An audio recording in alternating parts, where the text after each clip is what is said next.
Queridos y especiales hermanos, los saluda el querido y especial hermano Lisandro Alfred Martínez, miembro de la primigenia, respetable logia simbólica, la luz de Hermes de Trimegistro, en el Valle de Tarapoto, San Martín, Perú. A todos, un abrazo. Buenas noches, respetar hermano. Buenas noches, hermano. Hermanita, dime.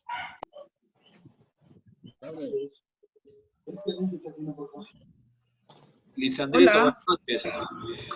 Mi querido hermano, un abrazo muy fraterno. Buenas noches. Buenas noches.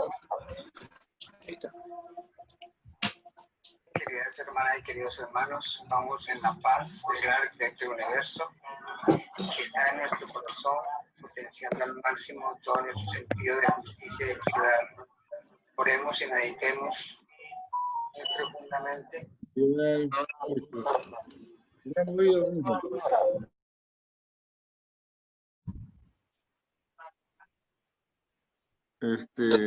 ¿Cómo hago para decirle para escribirlo?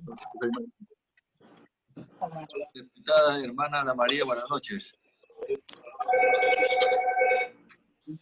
Hola.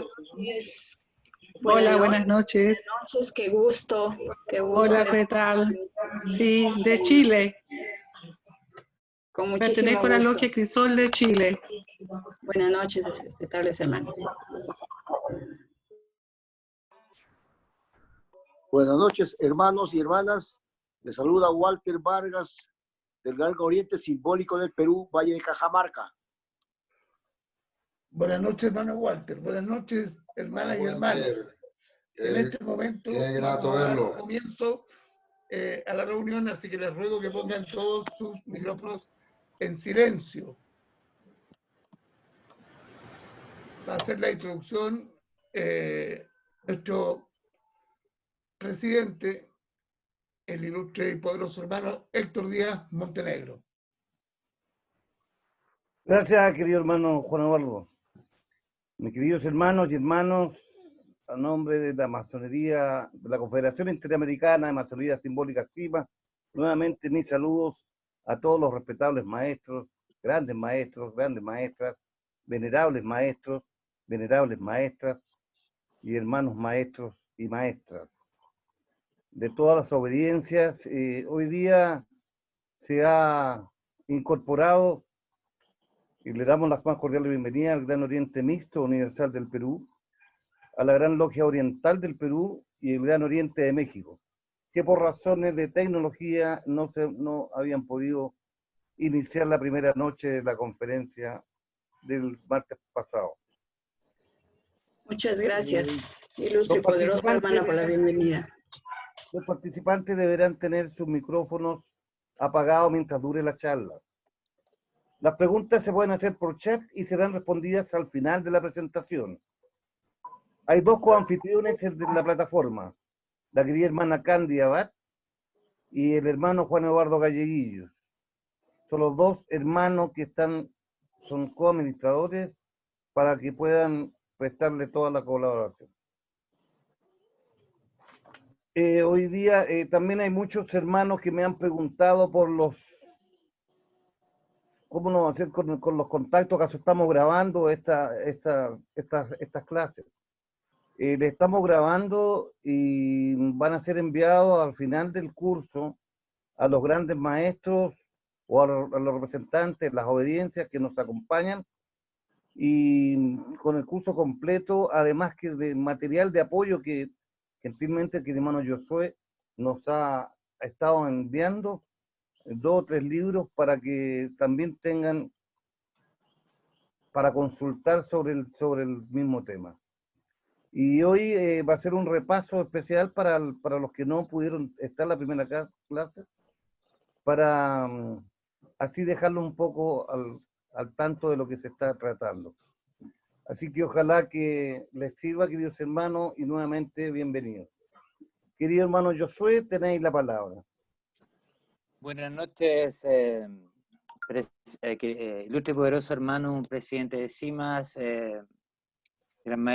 serenísimo Gran Maestro Héctor Díaz Montenegro, serenísimos grandes maestros y maestras, venerables hermanas y hermanos, todos en sus respectivos grados y calidades. Los saludo muy fraternalmente en esta tarde y les doy mi más sincero agradecimiento por estar presente una vez más en este ciclo de conferencias que muy gentilmente CIMAS me ha permitido ofrecer para beneficio de todos los presentes y de nuestra orden en general. Como señalaba nuestro ilustre y poderoso hermano, voy a proceder ahora a compartir la pantalla para que iniciemos por un pequeño repaso de lo que fue nuestra conferencia anterior.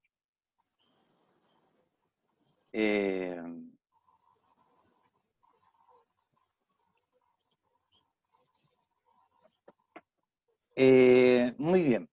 Entonces, lo primero que habría que señalar, vamos a ver que se nos avance esta presentación. Ahí estamos, perfecto. Lo primero que habría que señalar entonces, hermanos míos, en especial para aquellos quienes no pudieron estar en la semana anterior, es que el presente seminario tiene por finalidad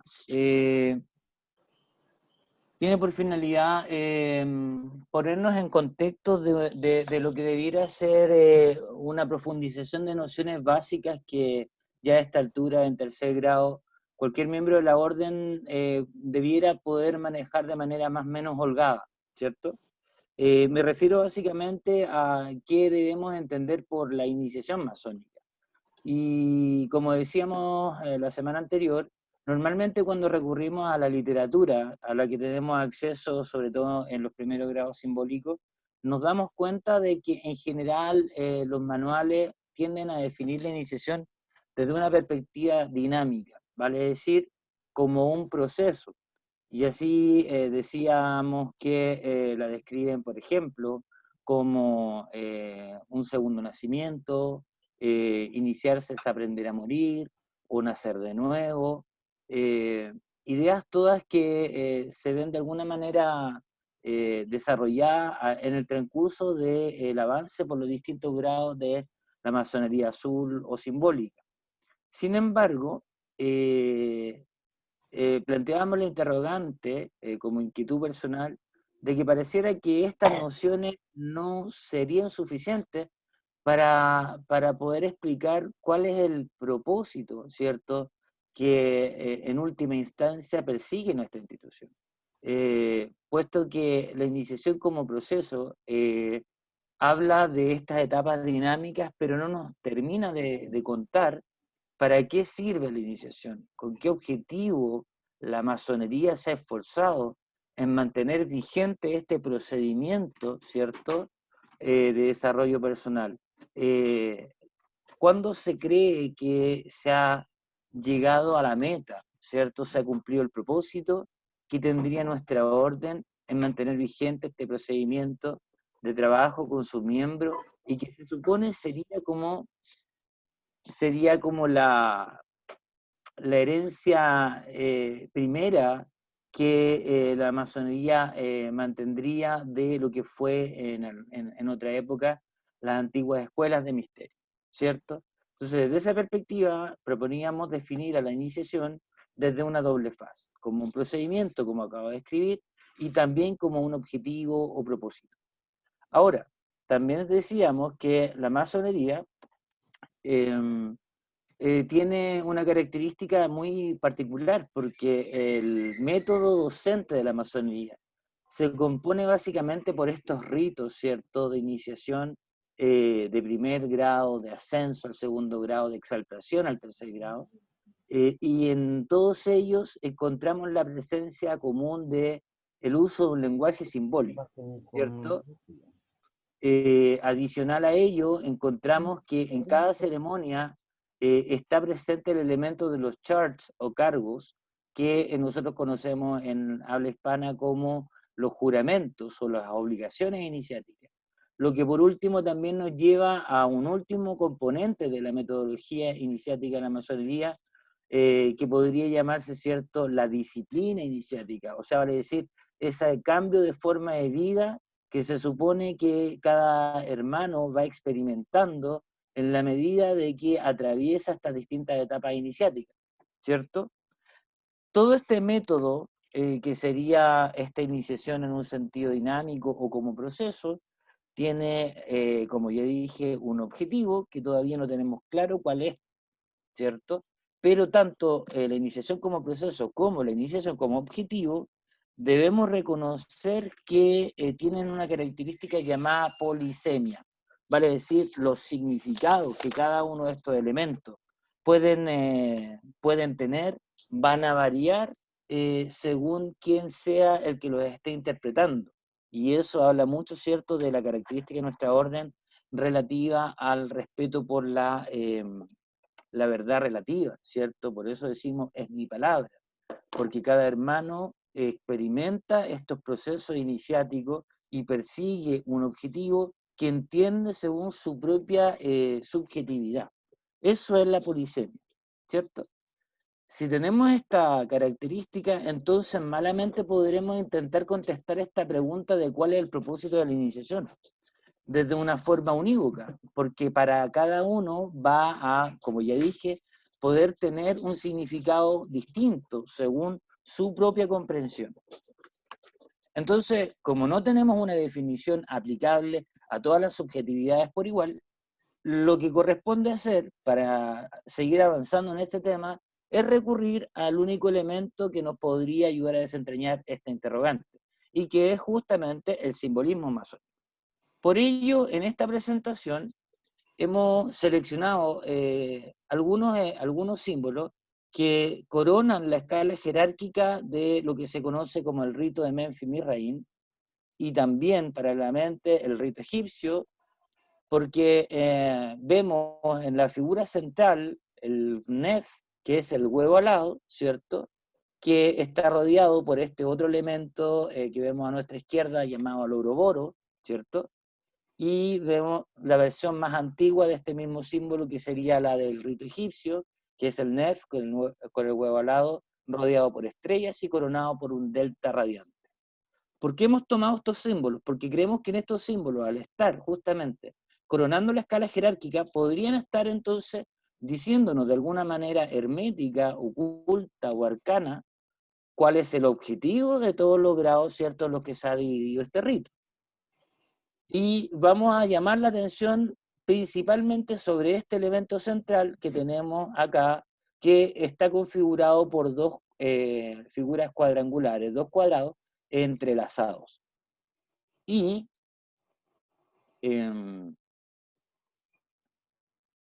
vemos en esta otra presentación el mismo símbolo que acabo de señalar, y notamos entonces que el número de ángulos que componen esta figura son 8.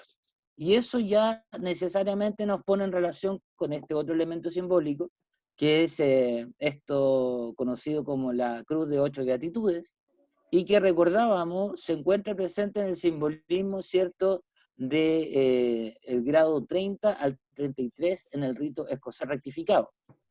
Entonces ahí encontramos una relación entre los grados que coronan la escala del rito escocés antiguo y aceptado, y los grados que coronan el rito de Menfi Mirraín, por cuanto en ambos series de símbolos encontramos presente el número 8, ¿cierto?, como un elemento común, y que según los tratados señalan, representaría lo que se llama la gran obra. O sea, ya empezamos a descubrir que la gran obra sería una forma de denominar el objetivo por el cual, ¿cierto?, la orden trabaja de la manera en que trabaja a través de este proceso dinámico de la iniciación gradual en distintos grados. Esa sería la meta que persigue nuestra institución y que justifica al día de hoy su existencia. Luego, si analizamos esta otra figura que está a nuestra izquierda, reconocemos la misma configuración geométrica octogonal, pero grabada en una iglesia de la península ibérica. Y se nos dice que la estrella de 8 puntas a la que está haciendo alusión, ¿cierto?, tendría su origen en la mitología y religiosidad de las antiguas civilizaciones mediterráneas, ¿ya? Por tanto, podemos atisbar que este emblema que representa esta noción de la gran obra reconocen un origen remoto en la antigüedad y principalmente, ¿cierto?, proveniente de lo que se conoce como Oriente, vale decir, Egipto, Babilonia, tierras islámicas, etc. Y de alguna u otra manera, creyendo que puede haber tenido alguna participación la Orden del Temple, que por algo adoptó este símbolo como uno de sus escudos, habrían llegado estas nociones, ¿cierto?, de la gran obra y la disciplina de la cual surge este concepto que es la alquimia, a Occidente y posteriormente desde Escocia, a través de la Orden de Heredón de Kilvinin, ¿cierto?, y la Orden de San Andrés del Cardo, al surgimiento de la masonería inglesa y francesa respectivamente, incluida también la vertiente menfita originaria de el general Garibaldi. Así es como, entonces, habiendo determinado esto y siempre en el empeño de intentar desentrañar cuál es esta meta que persigue la institución y que ya hemos definido como la gran obra, entonces nos vemos en la obligación de recurrir a la disciplina de la alquimia en búsqueda de cuál sería el posible significado de esta meta o propósito que persigue nuestra orden en el día de hoy. Vamos a avanzar un poquito más rápido para definir algunos conceptos básicos que fueron tratados la semana pasada. Y esta disciplina, llamada alquimia, ¿cierto?, que sería originaria justamente de Oriente, está desarrollada en muchísimos textos sumamente herméticos y dentro de ellos hemos seleccionado el tratado, ¿cierto?, de alquimia, una tradición que no murió, del doctor Girard Encos, Papus, que por ser uno de los autores más modernos que trata el tema, va a ser seguramente el más fácil de abordar para aquellos que somos legos en la disciplina, que incursionamos por primera vez en lo que podría ser el lenguaje alquímico. Y al respecto, Papus, el doctor Encos, nos dice que la piedra filosofal es la medicina de los 3 reinos, ¿cierto? Y decíamos que esta frase podría tener una doble significación. Y bueno, de hecho va a ser necesario, primero que nada, que consigamos esta piedra filosofal, y así lo plantea la alquimia, si queremos entonces conseguir esta meta final que es la gran obra, porque la alquimia sostiene que para poder conseguir la gran obra, lo primero que el alquimista debe conseguir es fabricar la piedra filosofal. Es por eso que estamos estudiando qué puede ser esta piedra filosofal, y la definición que tenemos más a mano es esta que acabo de señalar, en la que se la describe como la medicina de los 3 reinos. Ahora, ¿qué significa esto? ¿Qué es la piedra filosofal? Si decimos que es la medicina de los 3 reinos, podemos concluir 2 cosas. Que sana las enfermedades que se presentan en los 3 reinos, o que es una medicina que se obtiene de los 3 reinos. Ambas 2 lecturas, ¿cierto?, van a ser igualmente válidas más adelante, cuando ya estemos desarrollando todo lo que es el proceso alquímico bajo la luz masónica, ¿cierto? Por tanto, le pido que recuerden ambas significaciones de esta frase, porque las 2 van a ser relevantes para poder comprender, en último término, qué es esta gran obra que tanto nos preocupa. Así, si, como dije, la piedra filosofal es la medicina de los 3 reinos y puede ser obtenida de aquellos o puede ser aplicada en ellos para poder ir avanzando en la construcción de un concepto que nos permita comprender lo que es la piedra filosofal, no podemos entonces evitar recurrir a las fuentes de lo que hoy día se conoce como alquimia y que son los textos herméticos, ¿cierto? Y uno de ellos, el más importante para estos efectos es el Pimandro. Pimandro es una narración en diálogo donde Tat, que es el personaje, ¿cierto?, que interactúa con Pimandro, que sería representativo o simbólico de la divinidad misma, que interlocuta con este personaje, en estos diálogos describen cómo habría sido original la creación. Y nos muestran una cosmovisión en la cual el universo es creado por algo así como una gran mente cósmica, a través de la emanación de una energía que en el lenguaje alquímico recibe el nombre de Al-Kaesh. Este elemento es común a todas las narraciones mitológicas y escuelas mistéricas de la antigüedad, solo que va cambiando de nombre.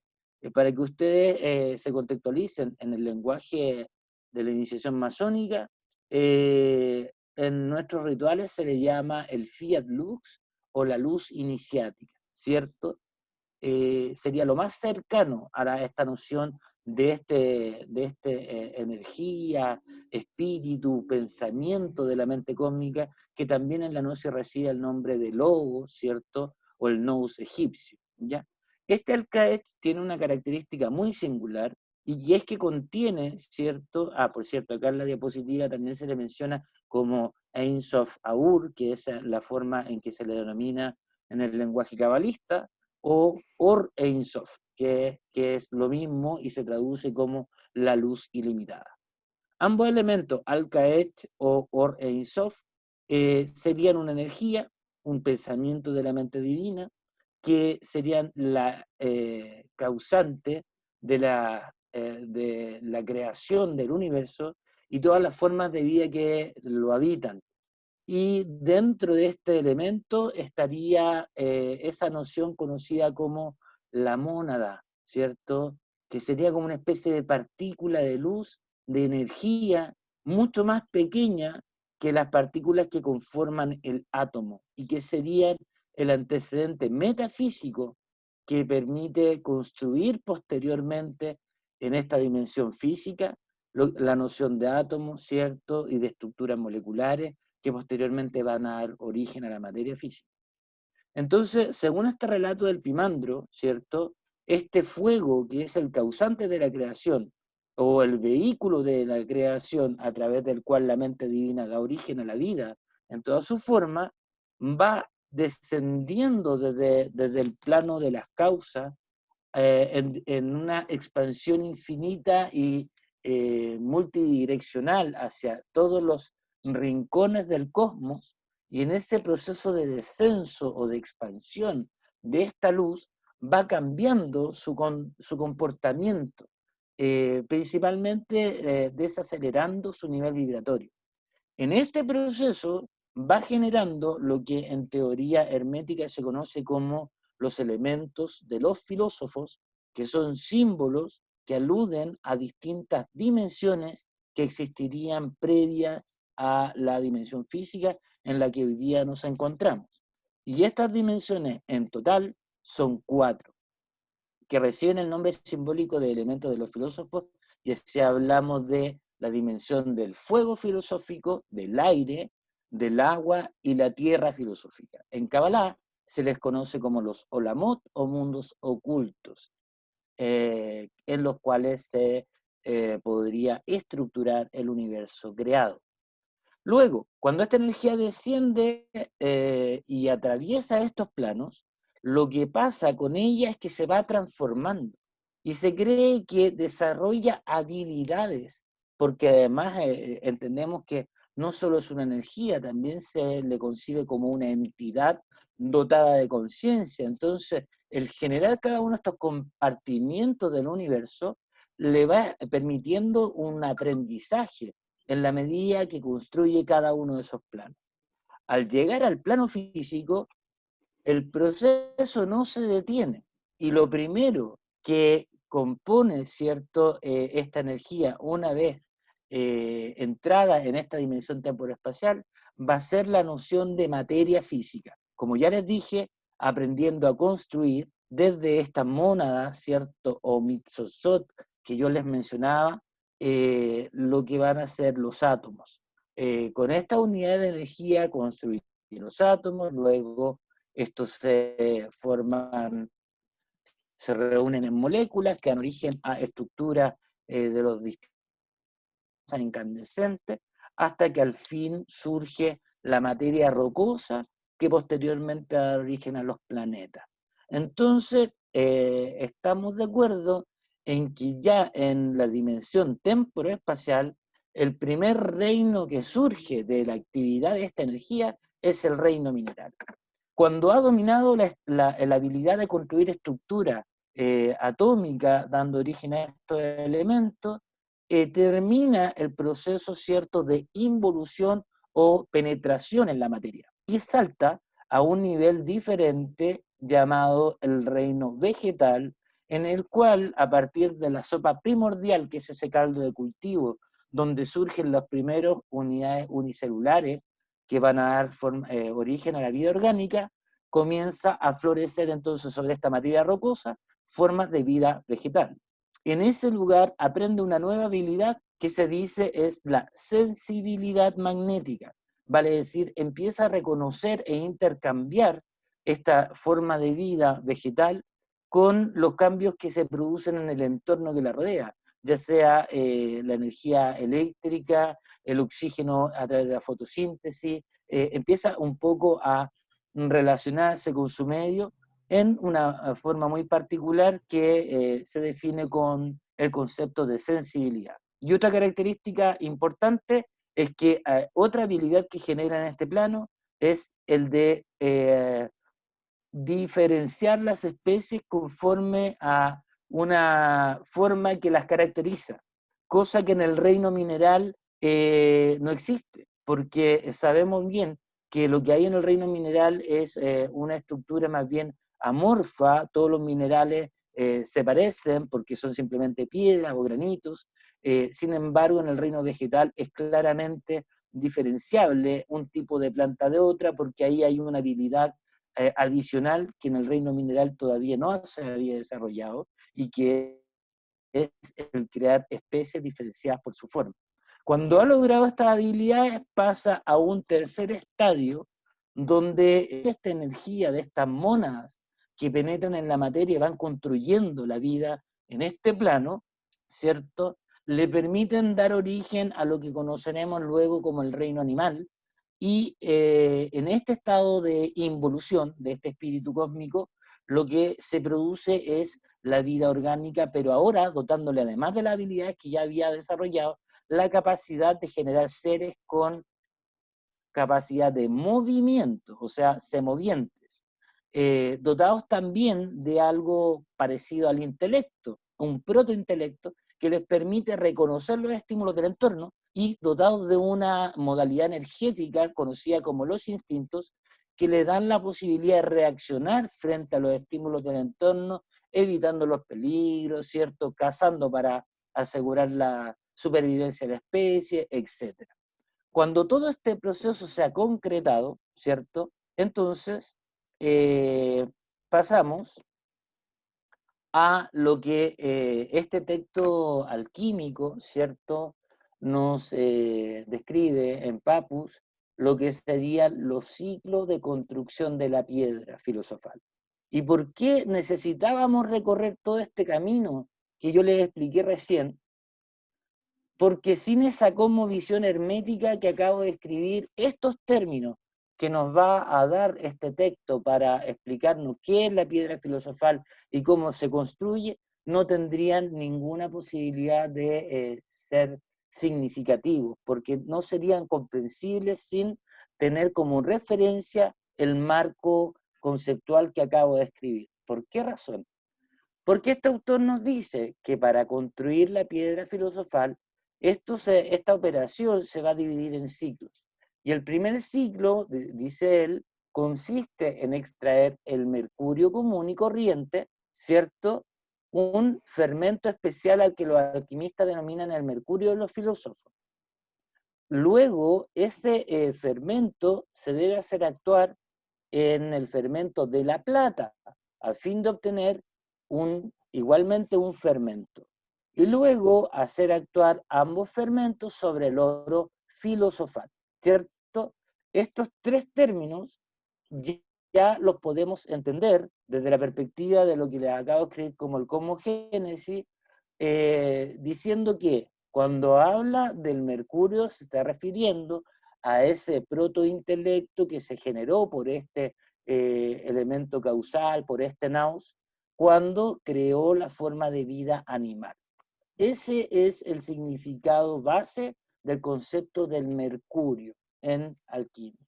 Se le debe combinar con el fermento de la plata, vale decir, con esa sensibilidad y esa capacidad de generar especies diferenciadas por su forma que aprendió en el reino vegetal. Y se combinan ambos fermentos con el mercurio. ¿Y qué es el mercurio? Con el oro, perdón. ¿Y qué es el oro? Son justamente las mónadas que van a ser el núcleo sobre el cual se construye las formas de vida en los distintos reinos y particularmente el núcleo sobre el cual se construye la forma de vida humana, que en términos espirituales o esotéricos, la mónada lo que significa en el fondo es nuestro espíritu. O sea, ¿qué es lo que nos dice este texto? Que construir la piedra filosofal no es ni más ni menos que el proceso en el cual un alma, un espíritu, encarna en el mundo físico y en el cual se le aporta a ese espíritu el elemento intelecto y el elemento sensibilidad con los cuales se va a desenvolver en su vida encarnada. Así concluimos entonces que la primera noción de piedra filosofal es que nosotros mismos somos esa piedra, somos la mina, como dice un texto en el cual debemos buscar esta piedra. Ese es el primer ciclo de fabricación de la piedra. Y vemos que su correspondiente imagen nos habla de la célula animal, la vegetal, y la mónada, que es un gráfico de Raimundo Lulio, que hace referencia al oro espiritual o nuestra dimensión espiritual. Esos tres componentes se suman y dan origen al alma humana, o, si ustedes quieren, a la primera versión de la piedra filosófica. Luego, estos fermentos son, como dice la diapositiva, combinados, ¿cierto? Y expuestos a un matraz que las contiene. Y ya habíamos dicho que el matraz podría interpretarse como el útero donde se depositan los gametos para el proceso de la fecundación biológica del ser humano, que es el momento en el cual estos componentes espirituales penetran en este vehículo físico para dar origen al ser humano tal como lo conocemos. Esos elementos son depositados luego en un horno llamado atanor y van a sufrir un proceso de calentamiento gradual en una serie de ciclos continuos, y decíamos que ese horno podría ser interpretado como los vehículos de la aura humana y el sistema de la Kundalini y los chakras, que constituyen toda una serie de circuitos energéticos a través de los cuales circulan estos elementos y van sufriendo transformaciones que los subliman. Entonces, la piedra filosofal es, en el fondo, el elemento psíquico del ser humano y espiritual que debe ser transformado para hacer posible su evolución. Esa sería una forma de entender este proceso alquímico y tratar de contenido el lenguaje tan hermético de esta disciplina. Luego, esta obra de construir la piedra se descompone en dos ciclos posteriores, en el cual el segundo nos hacía relación al concepto de reencarnaciones, donde debemos ir trabajando gradualmente estos elementos, ¿cierto? Y en la medida que experimentamos una evolución espiritual, la piedra filosofal se entiende como el logro espiritual que ha alcanzado un alma en un proceso de aprendizaje en una determinada encarnación, luego se desprende sus vehículos y reencarna para continuar con esta obra, repitiendo el ciclo de evolución a través de distintas encarnaciones. Cuando esa obra llega a un punto de madurez tal, pasa a un tercer ciclo que se llama la gran operación, y que es cuando nuestra espiritualidad está dotada de tal nivel de poder y de conciencia que es capaz de dominar rápidamente nuestra personalidad, haciendo de ella un vehículo de manifestación de nuestro ser interno, de nuestro yo real. Ese sería, a grandes rasgos, una descripción simple de lo que son el proceso, ¿cierto?, de evolución espiritual, y que de alguna manera, vamos a ver ahora a continuación, se relaciona directamente con el simbolismo iniciático que divide a la iniciación como proceso en 4 grados. Usted dirá, ¿cómo 4? Sí, consideramos también la condición de venerable maestro como una calidad, grado o condición espiritual distinta de las otras 3, porque según el lenguaje alquímico, estas operaciones que se realizan en cada encarnación son al menos 4, ¿cierto? Y por eso reciben el nombre de la operación al negro, al blanco, al rojo, y la última, la operación de construir el oro filosofal o fortalecimiento de la mónada. Habiendo dicho todo lo anterior, ya podemos entonces entrar en la materia que nos corresponde a esta clase, ¿cierto? Y por el tiempo que llevo, se dieron cuenta, el repaso fue largo. Vamos a tratar de avanzar lo más que podamos de una manera relativamente práctica. La primera idea que tenemos que asentar acá es que ya estamos hablando del proceso en que esta mónada, que está contenida en este Alcaetz, recorrió los 4 niveles del universo invisible, a los que hablábamos como elementos filosóficos, y ya recorrió los 3 reinos anteriores, generando una involución o una forma de actividad que le permitió desarrollar estas condiciones a las que ya me referí. Cuando comienza entonces esta etapa de evolucionar ahora a nivel humano, ¿cierto? Lo primero que ocurre es que una vez que es fecundado, ¿cierto?, se logra la concepción, se va a depositar ahí estos elementos espirituales a los que me refería, y con ellos se va a componer un cuerpo físico y se va a componer paralelamente una serie de cuerpos invisibles que en la literatura esotérica se conocen como la anatomía oculta del hombre, ¿cierto? Para los efectos del análisis alquímico de este texto que estamos estudiando, nos vamos a poner de acuerdo en aplicar la matriz cuaternaria, aunque sabemos que en otras líneas se habla de que los niveles del aura son 7, pero pongámonos de acuerdo que este sistema cuaternario nos va a permitir entender que el hombre tiene un cuerpo físico, un cuerpo astral, un cuerpo emocional y un cuerpo intelectual, ¿cierto? Del cuerpo intelectual saltamos, ¿cierto?, a una dimensión espiritual que llamamos genéricamente el oro filosofal, y ese oro filosofal también va a tener una naturaleza ternaria. Por tanto, sumando ese oro filosofal ternario más este nivel de la personalidad cuaternaria, vamos a llegar igual al sistema septenario que se utiliza mucho en la teosofía hindú y en otras líneas esotéricas para explicar cómo se compone el aura del ser humano. Volviendo entonces a esta división cuaternaria, que nos cuadra muy bien con cómo se divide la iniciación en la orden masónica, vamos a decir que el primer vehículo en lenguaje alquímico se llama el cuerpo saturnial, y es en parte el cuerpo físico y en parte nuestro nivel instintivo. Ambos dos aludidos bajo este concepto. Luego el segundo cuerpo que construye el alma humana para poder evolucionar en este plano es el cuerpo lunar, que se refiere a lo emocional y que es esa habilidad que desarrolló la mónada estando en el reino vegetal. Y se podría hacer la correspondencia de que el saturnial, o sea, este cuerpo instintivo y físico, está tratado simbólicamente en el grado de aprendiz, y donde se debe trabajar la depuración de estos vehículos es en ese grado. Luego, paralelo, en el segundo grado, vamos a estar trabajando el cuerpo lunar, o la plata, y, como dijimos, corresponde a la evolución de la mónada en el reino vegetal. Y esto nos recuerda, por ejemplo, por qué en el segundo grado de algunos ritos se usa la expresión shibolet, ¿cierto? Que significa numeroso como espiga de trigo, porque nos está haciendo una referencia simbólica al reino vegetal. Por tanto, lo que vamos a tener que trabajar como objeto del grado es el dominio de nuestra sensibilidad, el reconocimiento de nuestros aparatos anímicos. Vamos a tener que reconocer nuestras emociones, nuestros miedos, hacer todo un trabajo introspectivo.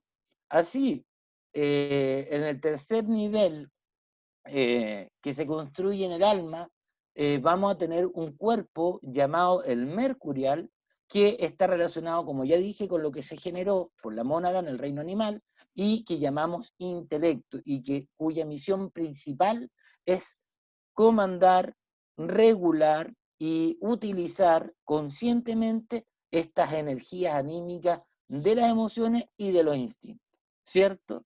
Y el cuarto cuerpo que hablábamos construye la mónada en su encarnación es justamente este oro filosofal, que es la mónada misma, o sea, la dimensión espiritual.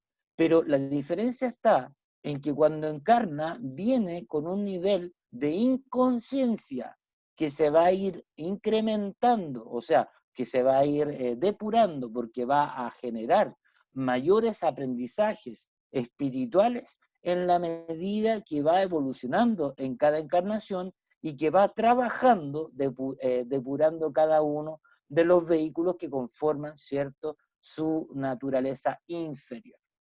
Esto que acabo de describir no es un conocimiento que resulte ajeno a la masonería. Y lo puedo demostrar de la siguiente forma. Si pensamos que en el primer grado se nos dice que el aprendiz tiene por objeto principal de su trabajo el devastar la piedra bruta, y se nos dice que la piedra bruta es la personalidad, ¿cierto? Recordaremos que paralelo a ello, en el mismo grado, se nos entrega el mandil. Y se nos dice que es símbolo del trabajo que deberá hacer el aprendiz. Pero el mandil reviste una forma geométrica que reconocemos como rectangular, ¿cierto? Cuando está en la posición del primer grado, tenemos el mandil compuesto por dos figuras, el triángulo y el cuadrangular. Pero en particular nos vamos a referir solo a lo que es la parte cuaternaria del mandil. Ese cuadrado, ese cuadrangular que compone el mandil masónico de los 3 grados, ¿cierto? Se nos explica como representativo del cuaternario inferior de la personalidad y también como representativo de los 4 elementos. A ver, ¿qué significa esto? Que el mandil nos está diciendo, ¿cierto?, que representa los 4 elementos.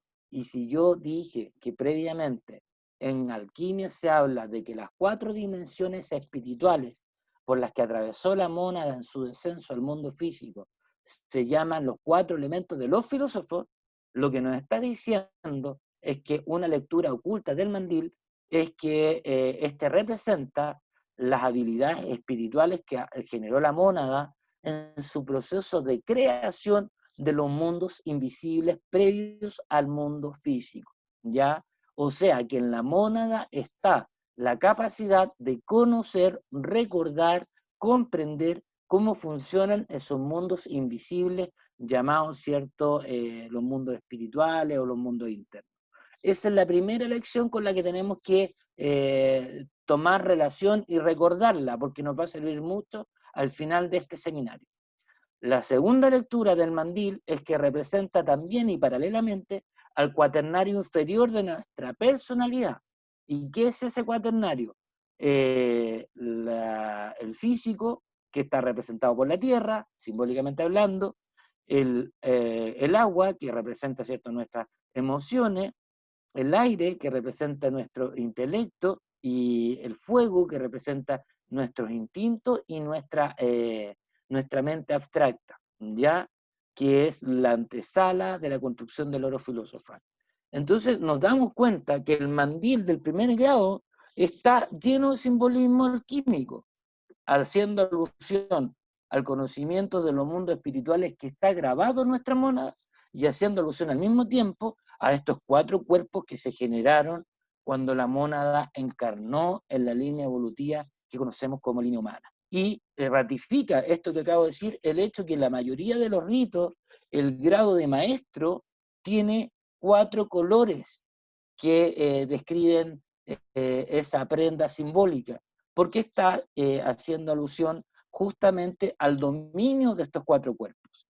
En el caso del rito de Menfim y Raín, esta escala de colores van por el negro, que alude al cuerpo saturnial, el blanco a la plata, el púrpura, que sería la suma de las sumas del rojo, que se refieren al elemento mercurial o intelecto, y el azul turquesa, que se refieren al oro filosofal. En su versión del mismo grado del maestro instalado en el rito de escocés antiguo y aceptado, encontramos también una división cuaternaria de los colores, también haciendo alusión en forma oculta a estos 4 vehículos, ¿cierto? Al cuerpo saturnial en el negro, al cuerpo lunar en el blanco, en este caso el mercurio es aludido por el color rojo, y fíjense que el oro, que representa el oro espiritual, la mónada, mi ser sublime, mi yo interior, está representado por las joyas que se le ponen como atributo particular al maestro instalado, vale decir, estas prendas doradas que lo decoran. ¿Ya? Desde esa perspectiva, también hay una reflexión interesante que hacer en el simbolismo de esta prenda. ¿Por qué al reverso del mandil del grado maestro encontramos el color negro con las tibias cruzadas? Porque ahí hay un simbolismo alquímico muy particular. Cuando hablábamos de la construcción de la piedra, hace unos minutos atrás, yo les decía que para construir la primera versión de la piedra se requiere tomar el fermento de la plata, sumarlo con el del mercurio y depositarlo en el oro filosofal o mónada. ¿Y qué pasó con el fermento del cuerpo saturnial o el elemento mineral? Ahí no se tomó ningún fermento, se excluyó para formar la primera versión de la piedra, vale decir, la primera versión del alma humana que va a comenzar su evolución en el plano humano, no se incluye el elemento saturnial. ¿Por qué? Porque el elemento físico y el elemento astral instintivo lo que deben hacer es ser disueltos. Ellos no van a tener participación en la evolución espiritual que la alquimia pretende hacer con los hermanos. ¿Por qué? Porque el hermano lo que tiene que aprender a hacer es primero devastar la piedra bruta. Curioso, ¿no? Cuando la mónada llegó al mundo físico, lo primero que hizo fue construir estructuras atómicas, o sea, construyó la piedra. Y cuando estamos en la línea evolutiva humana, simbolizada en el grado de aprendiz, trabajando su correspondiente mineral, el elemento tierra en la personalidad del aprendiz, él no construye piedras, sino que la destruye. Entonces, eso nos habla de que la obra del aprendiz se diferencia radicalmente de la obra que tiene que hacer el compañero y el maestro. ¿Por qué? Porque esto después va a terminar de adquirir significado cuando entendamos que estas mismas operaciones las vamos a realizar también cuando desencarnemos en los planos invisibles una vez que se disuelva el cuerpo físico. Entonces, esta lección que nos dice que durante la vida del iniciado, nuestra relación con el elemento tierra tiene que ser una relación de muerte, de mortificación. O sea, los iniciados debemos aprender a eliminar de nuestra personalidad todos esos impulsos que nos mantengan atados en el plano material, en el plano de la satisfacción de los deseos de la carne, de la lujuria, de la competitividad, de lo animalesco. Esa parte hay que ir mermándola, ¿cierto? A través de la muerte mística, que es distinto al trabajo que vamos a hacer en el grado compañero, en el grado maestro, porque ahí son otras las operaciones espirituales que se van a realizar. Eso lo vamos a desarrollar con más detalle en las próximas láminas. Pero ya les dejo asentado ese pequeño speech. Ahora bien, continuando, ¿cierto?, con estos símbolos que están presentes en nuestra orden y que ratifican cómo se va construyendo esta piedra filosofal, viene a colación un documento que ya nos pone en el camino de entender esta tercera lectura de la construcción de la piedra filosofal como el proceso que se hace cuando el alma desencarna. O sea, hay una construcción de la piedra filosofal durante la vida encarnada, pero que no termina con la muerte, sino que sienta las bases del trabajo final que vamos a hacer espiritualmente hablando una vez que estemos desencarnados. Y ese documento es el papiro de Ani o libro egipcio de los muertos, del cual se rescata un fragmento que está presente en la ceremonia de exaltación al tercer grado en el rito Menfi Mirraim. Pero no es exclusivo de este rito, porque también encontramos que en el rito escocés antiguo y aceptado, y en otras formas de rito masónico, indirectamente se hace alusión a los conocimientos, ¿cierto?, cosmogónicos que tenía, ¿cierto?, los misterios egipcios. Entonces, ¿qué es lo que nos dice este documento del papiro de Ani? Que también recibe el nombre de la salida del alma al despertar del día. Es una de las formas, ¿cierto?, en que se le llama a este documento. Y nos habla de una escena que se llama el juicio del alma, ¿ya? Y nos invita a un examen de conciencia sobre la pureza de nuestras emociones, pensamientos y acciones. Vale decir que este documento, puesto en el tercer grado, lo que nos está recordando es que en el tercer grado estamos obligados a hacer una recapitulación de los procesos de la construcción de la piedra filosofal que debíamos haber hecho en los grados anteriores. Vale decir, cómo trabajamos el elemento tierra en el primer grado, cómo trabajamos el elemento agua en el segundo grado, cómo trabajamos el elemento mercurio en el tercer grado, y tenemos que repasar si ahí nos queda trabajo pendiente. ¿Por qué? Porque en el tercer grado se nos prepara para morir, ¿cierto? Por algo el símbolo de la muerte es característico en el tercer grado. Y se habla de que la carne se desprende de los huesos, el asesinato de Irán, etc. ¿De qué se trata este grado? Este grado nos pone ya en el camino del concepto de la meta de la iniciación, que partíamos proponiendo como tema central de este seminario en la introducción de esta clase. O sea, ya en el tercer grado empezamos a recibir información que nos va a permitir comprender claramente cuál es la verdadera finalidad de todo el proceso iniciático que hemos vivido en los grados previos. Y es por eso que este documento y su interpretación resulta fundamental para todo maestro masón, porque aquí hay profundas lecciones que aplicar dentro del trabajo espiritual que corresponde a ese grado. Luego, como dije, si este juicio del alma es uno de los temas que nos orienta dentro de la ritualidad del tercer grado de cuál va a ser el trabajo que nos corresponde hacer en ese grado, entonces debemos asociar también al estudio de este grado un conocimiento más profundo de estos vehículos que se nos dieron a conocer simbólicamente en los grados anteriores. Y aquí nuevamente vamos a tener el apoyo del mismo texto del libro egipcio de los muertos para ayudarnos a conocer mejor en qué consiste cada uno de esos vehículos, cuál es su naturaleza y cuál es el propósito que tenemos que perseguir en el trabajo con esos vehículos. Así, lo que hemos llamado el cuerpo saturnial en el libro egipcio de los muertos recibe el nombre de Kat, y se refiere al cuerpo físico.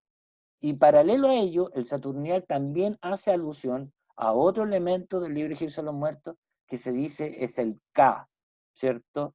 Y se le conoce como la personalidad abstracta de existencia independiente del físico y que tiene la capacidad de desplazarse separándose del cuerpo o uniéndose a esta voluntad. En el fondo es lo que se conoce como el astral, el cuerpo astral, el doble, o sea, el vehículo que permite que la conciencia salga del cuerpo cuando estamos durmiendo y que tenga experiencia en los planos invisibles, aquellos elementos filosóficos de los que hablábamos al principio de la presentación, los mundos del aire, del agua y del fuego, o mundos internos del universo. Entonces, fíjense que acá se nos dice que ambos se destruyen. Ojo, en alquimia la destrucción se le llama disolución o solve, ¿cierto? Que es una operación alquímica que debemos hacer con estos vehículos. Se disuelven estos vehículos cuando el alma desencarna, cuando se produce la muerte física. Por eso es importante que este vehículo sea lo más delgado posible. No me refiero a que seamos personas delgadas en términos físicos, sino que durante nuestra vida ya hemos aprendido a llevar una relación con el cuerpo físico y con el cuerpo instintivo, en el cual no todos sus impulsos volitivos sean satisfechos de forma autómata, porque eso es lo que hace que nuestras encarnaciones se prolonguen en el tiempo, porque no hemos aprendido a espiritualizar nuestra personalidad. Mientras sigamos respondiendo de forma directa cada impulso que nuestro cuerpo y nuestros instintos pongan en nuestra mente, no vamos a lograr avanzar en la construcción de nuestra piedra filosofal o evolución espiritual. Después, el símbolo del cuerpo lunar, que está representado en el color blanco del mandil, hace relación a este Sahú, según la Sahú o cuerpo espiritual.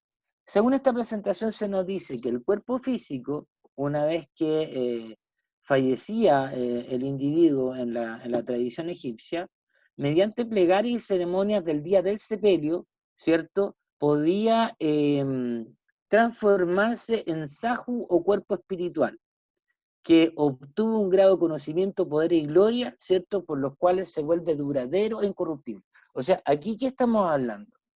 Aquí hay una etapa intermedia entre convertir el plomo en oro, ¿cierto? Aquí estamos hablando de una de las operaciones que nos va a ir permitiendo desarrollar esta noción de piedra filosofal o evolución espiritual.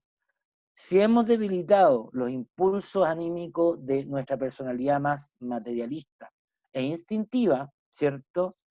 Cuando fallecemos, nuestro vehículo físico se va a disolver conjuntamente con este aspecto electromagnético instintivo que llamamos saturnial, y va a desprenderse una fuerza que en el fondo podemos llamar el aprendizaje que hicimos en estos vehículos más groseros, y esa fuerza es como el fermento lunar o el fermento de la plata que vamos a depositar en el mercurio y con el cual vamos a fortalecer el oro. O sea, lo mismo que se hizo para construir el alma, se hace ahora cuando desencarnamos, porque estamos hablando ahora de los mismos elementos espirituales que la mónada desarrolló, pero que estando en los reinos de la naturaleza, pero que habiendo pasado por la encarnación humana, sublimó, ¿cierto? Evolucionó, los impregnó de conciencia, de aprendizaje y sabiduría. Entonces se destilan estos elementos. Cuando el alma llegó al reino humano, venía embrutecida, enceguecida, inconsciente, egocéntrica, animalesca. Cuando se ha hecho esta operación de sutilizar los vehículos gracias a la enseñanza de la iniciación, ¿cierto?, lo que se espera es que el alma se vaya con un grado de sabiduría y de iluminación mayor que aquel con el que llegó. Y aquí se empieza a apreciar esa sabiduría. ¿Por qué? Porque se va a poder disolver rápidamente el cuerpo físico y el elemento instintivo, y lo que haya aprendido, la sabiduría adquirida durante la encarnación, va a depositarse en el elemento mercurial, ¿ya? Y eso luego va a llegar a redundar en una construcción de mayor oro filosofal o conciencia espiritual. Dice esta presentación que en esta etapa del blanco, ¿cierto? Hay una frase del libro Egipcio de los Muertos que dice: germinaré como las plantas, mi carne germina. Se dan cuenta que nuevamente estamos hablando del reino vegetal, de la sensibilidad, del magnetismo. O sea, en este caso, lo que estamos hablando es que hay un vehículo de nuestra alma que tiene que aprender el dominio de esa dimensión que se construyó en el reino vegetal, que está relacionado con nuestras emociones y que en el plano espiritual, de alguna manera, se puede entender como el desarrollo de la empatía, vale decir, el ser capaz de entender que todo lo que pasa conmigo afecta al resto, y lo que al resto le afecta, me afecta a mí. Ese es el aprendizaje espiritual que corresponde a este vehículo. Por último, esta presentación nos dice, el cuerpo que se convirtió en Sahu tiene el poder de asociarse al alma y conversar con esta, y en esta forma podrá ascender al cielo y morar con los dioses. Vale decir que lo que nos está planteando es que esta parte de nuestro cuerpo emocional llamado lunar, una vez que desencarnemos y disuelto que sea el cuerpo instintivo y el físico, se une a nuestra mónada, y esta mónada, con esta fuerza, más la del mercurio que también debe depurar, va a tener la capacidad de volver a ascender en los planos por los cuales descendió en su encarnación. Tiene que hacer un aprendizaje durante la encarnación, y si hace ese aprendizaje, su destino, su meta es ascender nuevamente en los planos y volver a la fuente de la cual emanó. Todo eso ya está enseñándose en forma escueta en el segundo grado. En el tercer grado empezamos a construir, a ir cerrando ya el círculo de esta teoría de la evolución espiritual, y aquí aparece, según el libro egipcio de los muertos, la noción de un tercer vehículo, que es llamado en esta teología hermética Ab, y que se traduce como cánope, vasija o ánfora. ¿Y a qué se refiere? Al elemento manas. El kama manas en la India es el intelecto, y se le llama kama manas porque se supone que lo que hace funcionar a la mente son los deseos. Vale decir, los deseos gobiernan el cuerpo, gobiernan los instintos, gobiernan las emociones y también gobiernan el intelecto. Y estos deseos deben ser depurados, sometidos a control consciente por todos los vehículos que componen nuestra alma, y en particular en el tercer grado, donde estamos trabajando, es en el reconocimiento de los apegos intelectivos, ¿vale? Es decir, nuestros dogmatismos, nuestras creencias, nuestra ceguera intelectual, nuestra inflexibilidad, nuestra intolerancia, todo eso conforma el elemento mercurial que también debe ser sublimado. En suma, lo inferior en el hombre está compuesto por el Kat o cuerpo físico, el Ka o el doble, el Sahu o alma y el Manas hindú, ¿cierto? Los cuales después de la muerte deben fundirse con el aspecto solar y espiritual, y si se funden y se subliman, van a entonces tener la capacidad de ascender en los mundos ocultos y volver a refundirse con el todo. Vale decir, estamos hablando de poner término a la rueda de la reencarnación. Eso sería entonces, al parecer, el significado de la gran obra, de la cual hablábamos al principio de este seminario. Hermanos, yo creo que deberíamos dejarlo hasta acá por la hora, y retomamos en esta última etapa, que es la construcción del oro filosofal, en la próxima conferencia, para que los asistentes tengan la posibilidad de pedir las aclaraciones respectivas de lo que hemos dicho hasta ahora.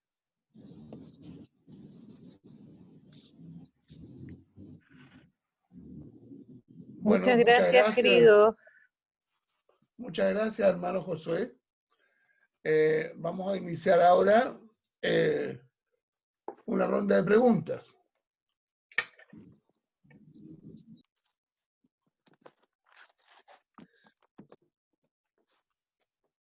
El hermano Ricardo Bernal pregunta, ¿existe la masonería atea por principio?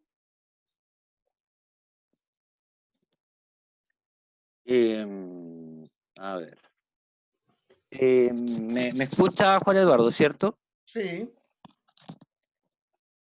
A ver, cuando hicimos la introducción a este seminario dijimos que todo lo que se diga en relación con la enseñanza de la masonería es un hecho en el cual todos los autores que yo conozco están de acuerdo en reconocer este carácter polisémico.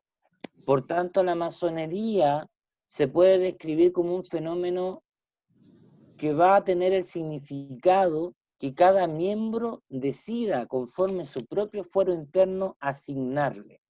Por tanto, decir que un masón se declare como ateo no convierte a la masonería en atea, pero no excluye que dentro de la masonería puedan haber ateos. ¿Por qué? Porque la noción del grande arquitecto del universo es, como todos los conceptos simbólicos de la masonería, susceptible de llenarse de contenido conforme la propia experiencia subjetiva del individuo. La masonería no persigue formar santos, gurús, bodhisattvas, líderes de religiones. La masonería persigue, y eso se avala con la metodología que usa la masonería, persigue algo parecido a lo que en la filosofía se conoce como el telos. Y el telos, si mi memoria no me engaña, es un concepto que surge de la filosofía aristotélica y que nos habla de despertar las potencialidades ocultas dentro del ser humano. Si usted piensa que las potencialidades están en el intelecto, entonces son potencialidades intelectuales. Si usted piensa que el ser humano tiene un alma y estas potencialidades están en el alma, entonces son potencialidades espirituales, ¿cierto? Por tanto, no creo, yo en lo personal, que pueda aceptarse que haya un rito masónico por esencia ateo, porque sería incurrir en algo que pareciera estar reñido contra la masonería como la entendemos ahora en la modernidad, ¿cierto? Es más, si usted se remite a la tradición de los landmarks, en los landmarks hay un landmark específico que exige la creencia en Dios. Y de hecho esta disputa no es una discusión que esté zanjada. Recordará usted que en la historia de la Gran Logia de Chile hubo un momento crítico de su relación con la Gran Logia Unida de Inglaterra, justamente porque se acusó a la Gran Logia de Chile de estar promoviendo el ateísmo. Y eso a los ojos de Inglaterra en esa época era considerado un síntoma de irregularidad masónica. Entonces, es una discusión que yo creo, yo no soy quien para contestar, pero si me pide mi humilde opinión, yo creo que somos un seno fraterno que debe adecuarse por el amor fraternal a recibir a todos los miembros de la especie humana que cumplan los requisitos mínimos para ingresar a la orden. Vale decir, ser libres de buenas costumbres y venir por su propia voluntad. Es mi palabra, querido hermano. Bien, gracias. El hermano Jairo Arboleda pregunta, ¿quién comprende y practica la alquimia en la masonería se inclina por la meditación que recomendamos dentro del símbolo de la regla de 24 pulgadas y se alcanza a iluminar? ¿Es una pregunta o es un comentario? Es una pregunta, está entre signos de interrogación. Si gusta la repito. Por favor. ¿Quién comprende y practica la alquimia en la masonería se inclina por la meditación que recomendamos dentro del símbolo de la regla de 24 pulgadas y se alcanza a iluminar? A ver, la regla 24 pulgadas es un símbolo, ¿cierto? Que una de las lecturas más simples tiene que ver con la división del tiempo.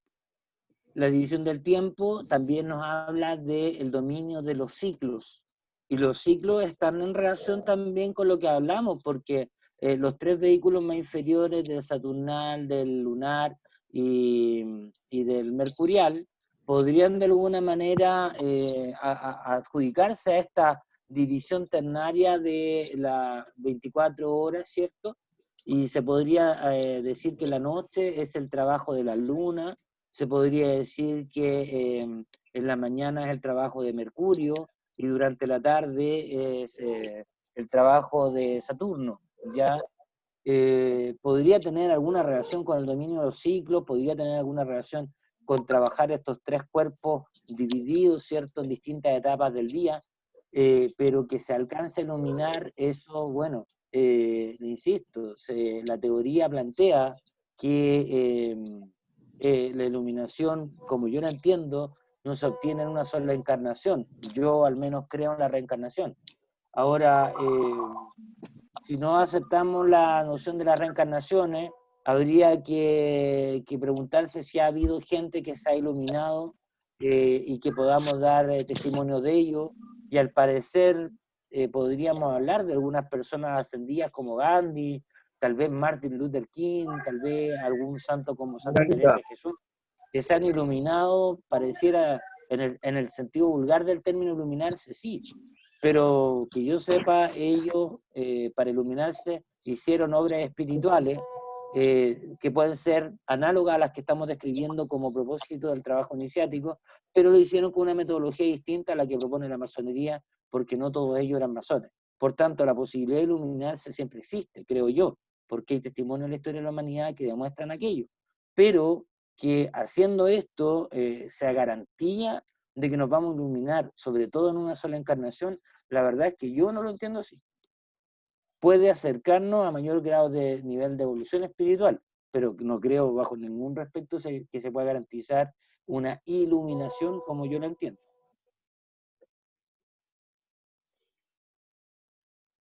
En mi palabra, Eduardo.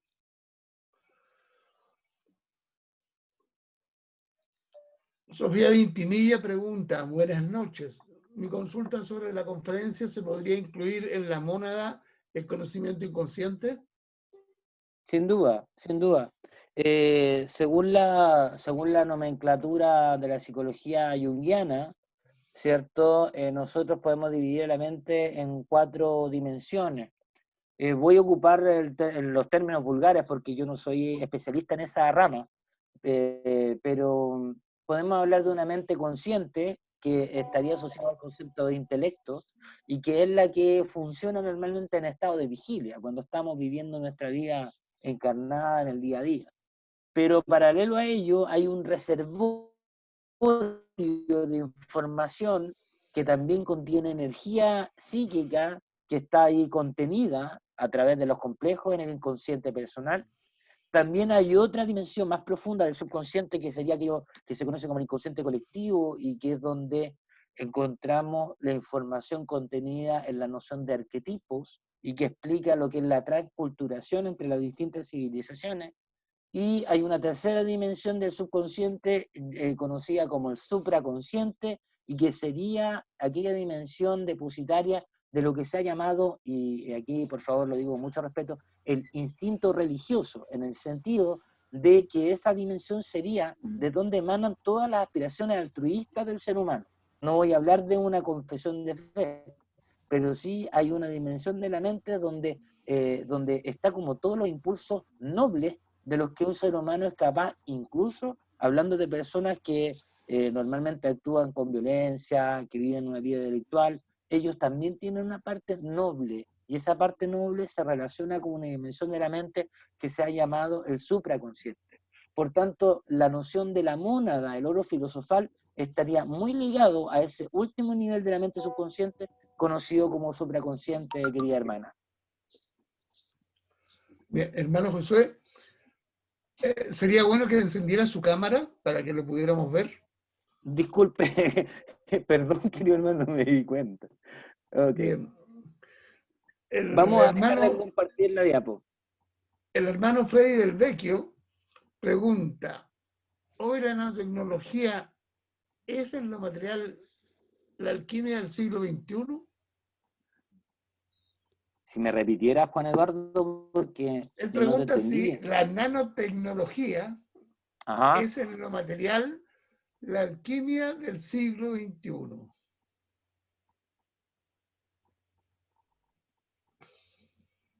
Yo no veo por dónde, no alcancé a escucharte completo toda la pregunta, pero entendí que estaba tratando de comparar la nanotecnología con la alquimia del siglo XXI. Sí. La verdad es que no logro hacer el link porque, a ver, mira, hay un concepto, a ver, la alquimia tiene varias disciplinas, varios compartimientos dentro del concepto genérico de alquimia. Está la alquimia externa, la alquimia interna, ¿ya? Está la alquimia material y que se llama espagiria y la alquimia espiritual o mental. En ambas, según lo que yo entiendo como alquimia, se puede discriminar también de la vía externa y la vía interna, ¿ya? Entonces, va a depender del sentido del concepto de alquimia en el que nosotros estemos pensando, si es comparable o no con algo como lo que menciona el hermano a través de la nanotecnología. Si yo tuviera que asociar la nanotecnología a algo, sería, no sé, tal vez una adaptación de los principios de la espagiria, que es la alquimia física, la alquimia material, que originalmente dio raíz a ciertos descubrimientos como la pólvora y otros fenómenos que constituyeron las bases de la ciencia moderna. Mira, hay un tema importante ahí también como historia. Los alquimistas se asocian al mito de la existencia de una orden llamada Rosacruz. Y uno de los significados de ese concepto sería rocío cocido, ¿ya? Que es una especie de símbolo del fuego alquímico que estos artistas se especializan en manejar. Pero resulta que estos alquimistas, algunos de ellos sentaron las bases de la medicina moderna y se cree que eran Rosacruces, que era una orden especializada en estos estudios. Y se piensa que quienes fundaron la Sociedad Real de Ciencias de Londres eran justamente miembros de la Orden Rosacruz, de la generación que se encontraba vigente a la época en que se funda la Sociedad de Ciencias Real de Londres. Por tanto, de que hay una relación entre la alquimia y la ciencia y que puede estar emparentada con el descubrimiento de la nanotecnología, no lo puedo descartar, pero claramente nos lleva a un estilo de alquimia que no tiene mucha relación con la alquimia de la que se está tratando en esta exposición, que está más enfocado a la alquimia interna de tipo mental, hermano mío. Gracias. El hermano Enrique Martínez de Tarapoto, Perú, pregunta: ¿por qué debemos aceptar al Creador como gran arquitecto del universo y los ateos? Creo que esa pregunta ya la contesté. Todo lo que yo estoy explicando es una propuesta de una línea interpretativa que puede usarse por aquellos cuya sensibilidad sea compatible con estas nociones espiritualistas que estamos explicando, para dotar de una mayor profundidad de contenido al simbolismo masónico. Pero, insisto, yo no sé por qué podría pensarse que yo estoy tratando de imponer una noción teísta de la masonería. Yo estoy describiendo una línea de interpretación sobre la base de lo que exponen algunos autores que son esoteristas masónicos. Y es uno de los niveles de interpretación que se le puede dar al simbolismo. Yo le pido a los hermanos que no me confundan. Mi intención jamás ha sido imponer una visión teísta del trabajo de la iniciación masónica. Lo explicábamos la semana anterior. Saquemos de contexto la noción de reencarnación, saquemos de contexto la noción de mente divina y apliquemos los conceptos que yo acabo de escribir como el nous o fuego a la energía que sustenta. Hablemos del Big Bang. No pierde sentido lo que estoy diciendo. Ustedes van a decir, bueno, y la noción de los 4 mundos ocultos.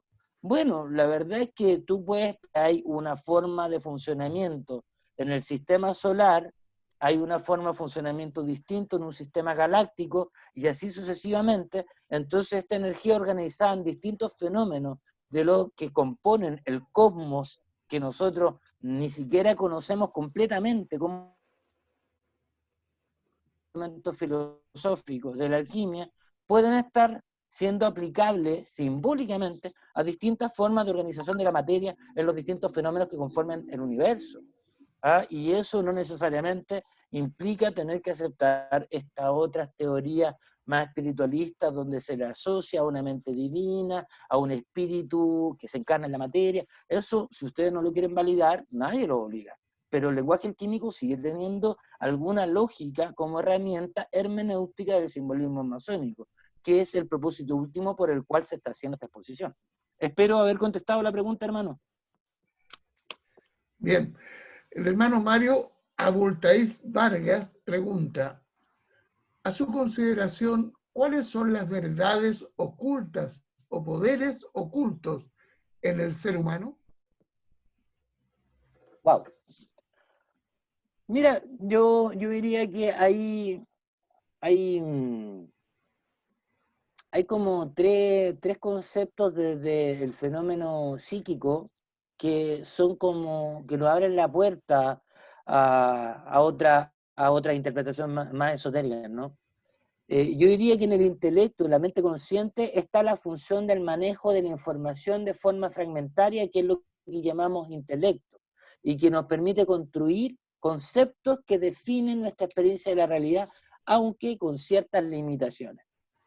Sin embargo, como esa información resulta bastante escueta, tenemos también la constancia de que la mente se apoya en otra función para dar cabida a explicaciones más abstractas que los conceptos no permiten comprender o compartir, y que sería lo que se conoce como intuición, ¿ya? Y la intuición es algo que a esta altura del partido yo creo que nadie discute que existe. O sea, ¿cómo es posible que una persona en el campo sepa cuándo va a llover?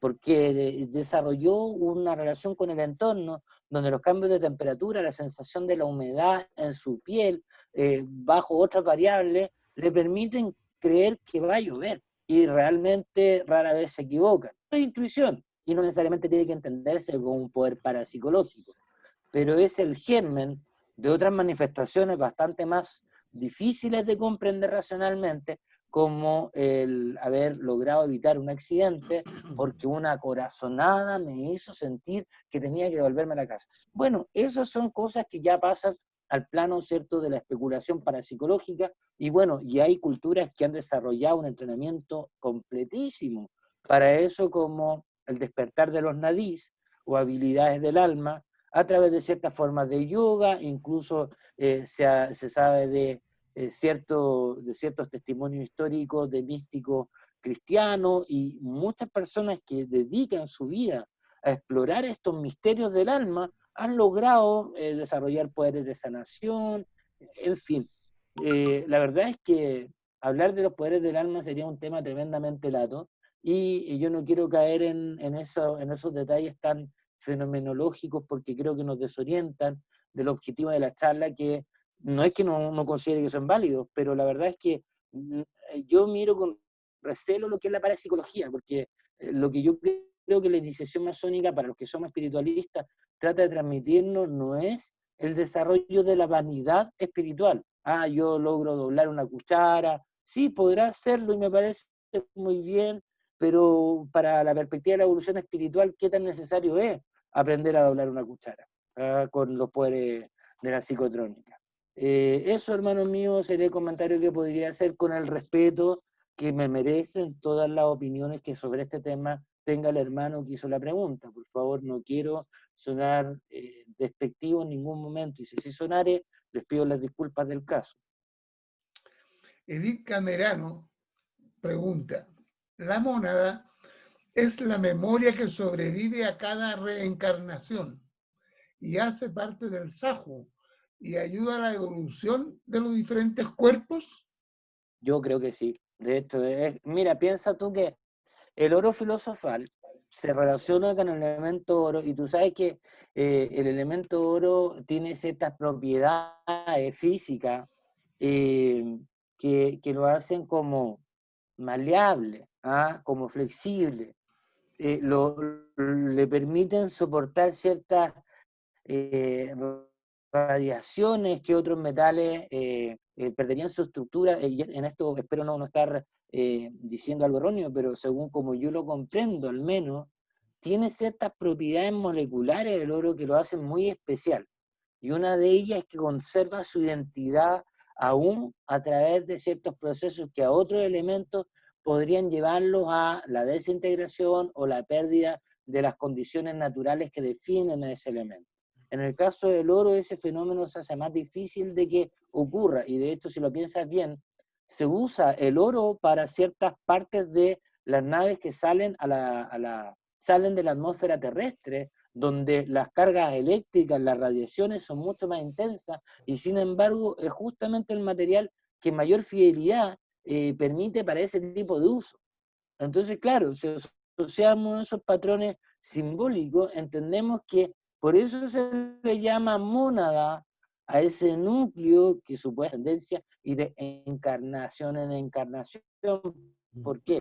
Porque el que se graba ahí queda, a pesar de ser un elemento flexible, que se acomoda a distintas de encarnación en distintos periodos, va quedándose grabado, ¿cierto? Como un reservorio que incrementa la sabiduría y también la nobleza de esta alma. Y eso, según los que creen en la reencarnación, se va notando, y por eso en el texto que estamos analizando, dice que la piedra filosofal, que antes transmutaba 10 veces su peso en oro, luego transmuta 30 veces su peso en oro. ¿Por qué? Porque se va sublimando este elemento. Y de encarnación en encarnación se vuelve una persona más sabia y que va incluso generando, como preguntaba, habilidades que a la persona corriente le están vedadas, como por ejemplo facultades parapsicológicas. Entonces sí, yo creo que el concepto mónada, como usted lo describe, es tal cual como yo lo entiendo, hermana mía. Aquello que trasciende y que crece de encarnación en encarnación hasta llegar al punto de estar en esa etapa que se llama la gran iniciación o gran obra, que ya explicaremos con más detalle en qué consiste. Bien, el hermano Hernando Sanjuanelo. Se podría decir que desde el punto de vista de los egipcios, el Sahu guarda relación con el cuerpo glorificado del ego, relación con la momia. ¿Cómo aplicar este concepto en el cuerpo sin duda. espiritual? Sin duda.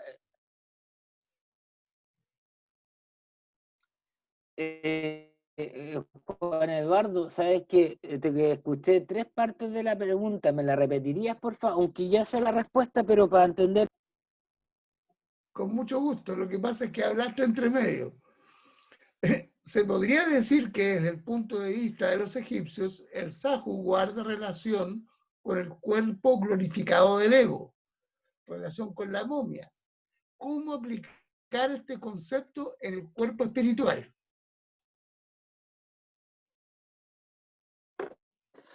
A ver, el cuerpo glorificado del ego, la momia. A ver, yo creo que los conceptos que yo tengo no son compatibles con la noción que el hermano tiene. Yo no entiendo que la momia tenga un cuerpo glorificado, ¿ya? El Sahu es un elemento del alma, ¿cierto? Cuando se disuelve el cuerpo físico, queda el elemento instintivo, energético, electromagnético. Cuando este se disuelve, cierta información que estaba contenida en ese vehículo es asimilada por el vehículo anímico emotivo que nosotros llamamos simbólicamente el lunar.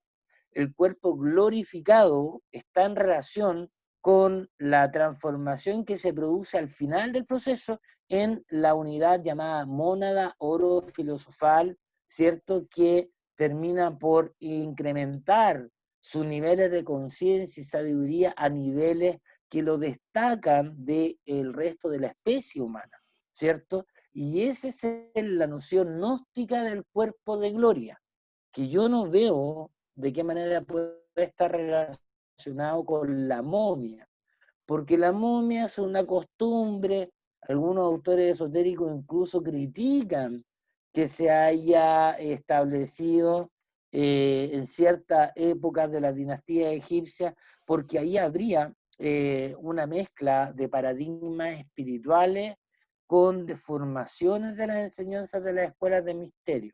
Hasta el día de hoy la doctrina más rosacruciana, más esotérica, se sigue preguntando si realmente la práctica de la momificación es realmente coadyuvante a la evolución que el alma experimenta una vez desencarnada. Entonces, mezclar el concepto de cuerpo de gloria con la momia, según las doctrinas rosacrucianas que yo he estudiado, y alquímicas y cabalistas, sería como entremezclar conceptos que para mí al menos resultan confusos, si no incompatibles derechamente. Hay una pregunta que no está muy bien escrita a continuación, pero la voy a tratar de clarificar. Mario Abultaif. ¿Estas interpretaciones son de enseñanza masónica únicamente? ¿Son consideradas verdades absolutas para explicarlos con esta seguridad? Me remito a lo dicho anteriormente. el simbolismo masónico, si uno ve el libro de Magister de la Bagnini, y me parece que Beer también lo ratifica, se dice que hay una ley del triple sentido. ¿Ah? El símbolo hay que interpretarlo. Cuando uno lo interpreta, puede interpretarlo en contextos interpretativos, entendiendo que hay un ámbito de enseñanza moral asociado al simbolismo. Hay un segundo nivel, que se llamaría el esotérico, que tiene que ver con nociones de psicología, que son compartidas por distintas líneas de evolución espiritual a lo largo de la historia, y que hoy día se llaman genéricamente psicología transpersonal. Hay un conocimiento psicológico en la enseñanza Veda, porque si uno interpreta los Vedas, no solamente hablan de un mito que se interpreta como algo moral, religioso, con ciertos preceptos de conducta, también habla de fenómenos del alma. Eran una unidad de investigación, eran una academia donde religión y ciencia, vale decir, la protociencia, como la astrología, como el conocimiento de los cultivos, la agricultura, las matemáticas, todo eso, se estudiaba bajo un solo corpus, ¿ya? Entonces, desde esa perspectiva, estas enseñanzas se pueden dividir al menos en 3 niveles. El nivel más aplicable a la conducta humana, que sería como lo ético, lo axiológico. El nivel que tiene que ver con conocer los procesos internos de la persona, con alma o sin alma, ya sea que usted acepte o no que existe el alma, de la psique humana. ¿Ah? Acuérdense que psicología viene de psique, y psique se traduce como alma. ¿Ah? Y también hay un tercer nivel de interpretación que sería más de tipo teologal, ¿cierto? Que habla de concepciones espiritualistas trascendentes. Pero insisto, yo vuelvo a reiterar, si he sonado categórico, taxativo, dogmático, pido las disculpas del caso. Yo estoy mostrando una línea interpretativa que se trabaja en algunos ritos en base a la enseñanza de algunos autores que han bebido de fuentes tradicionales como la alquimia, como la cábala, y esa es la línea argumental de esas disciplinas. Y yo la estoy entregando para aquellos que quieran ver si el significado de los símbolos se puede complementar a la luz de estos nuevos filtros interpretativos. En ningún momento hemos querido imponer una lectura. En lo personal, los hermanos me conocen y saben que yo jamás sería partidario de algo así. En palabra, hermano. Bien, gracias.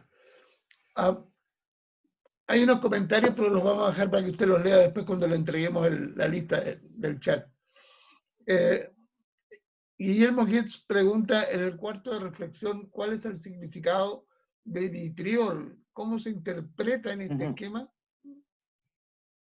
A ver, qué bueno que preguntaron eso, porque yo le pido disculpas a una hermana, creo que fue que la semana pasada me preguntó por la materia prima y me preguntó por el vitriol, y yo como que me enredé ahí y no contesté bien la pregunta. Vitriol es una sigla, un acróstico de tradición masónica, pero que se supone proviene de antes. La verdad es que ¿en qué documento alquímico se obtiene esta lámina que llamamos vitriol? No lo sé, lo desconozco, pero podrá ser, no sé, el anfiteatro Kunrad, no, creo que ahí no está, me parece que tiene que ser otro. El punto es que vitriol como concepto se traduce, sin que esto sea obligatorio, como visita interior terra, rectificando oculta invenia. O sea, visita el interior de la tierra, rectificando encontrará la piedra oculta de los sabios. ¿Ya? Y si interpretamos el elemento tierra como lo explicamos, ¿cierto? Asociado al cuerpo saturnial, que nos habla de el cuerpo físico, del intelecto y del subconsciente en su parte más oscura, que sería el concepto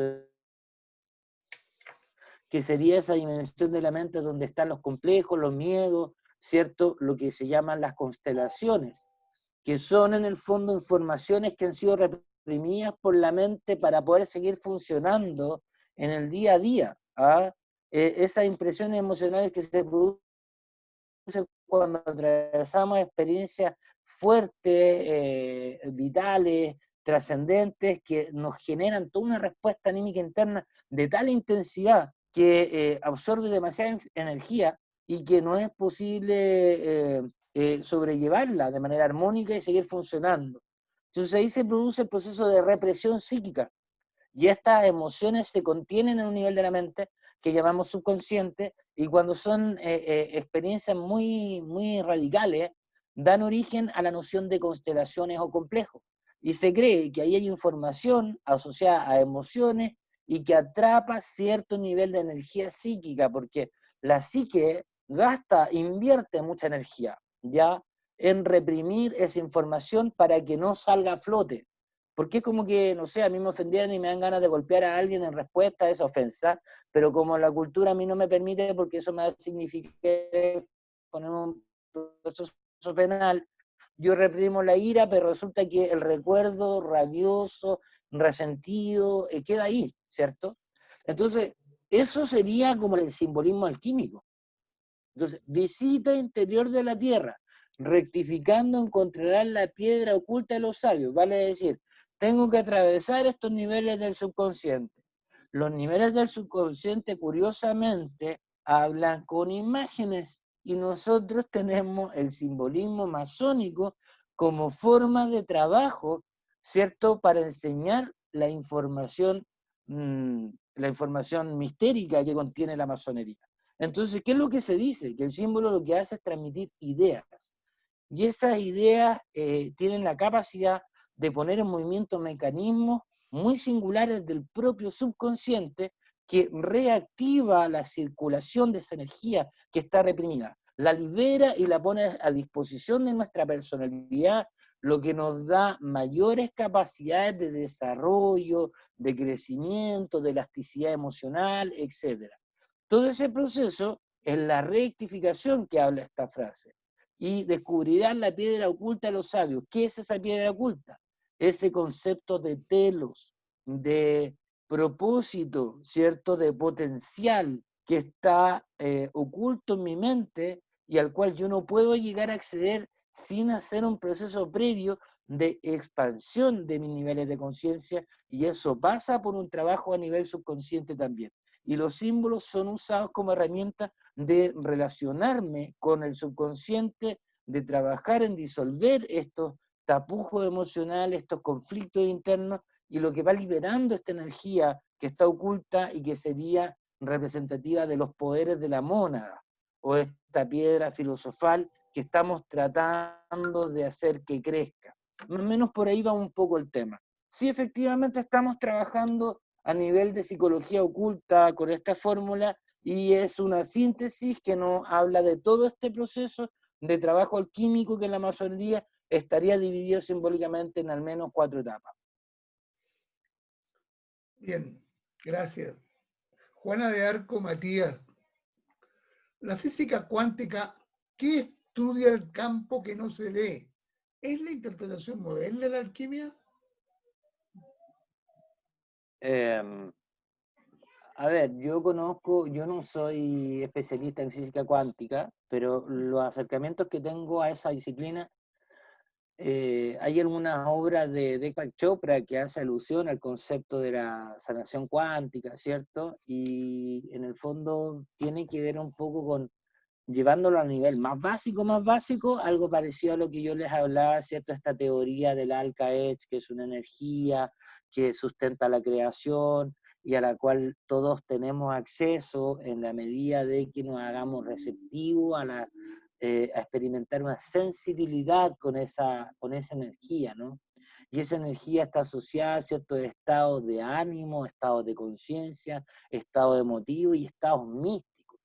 Entonces, desde esa perspectiva, la física cuántica ratifica que ciertas nociones que tradicionalmente han sido consideradas como esotéricas, hoy día son susceptibles de ser explicadas de una manera más o menos lógica, más o menos racional.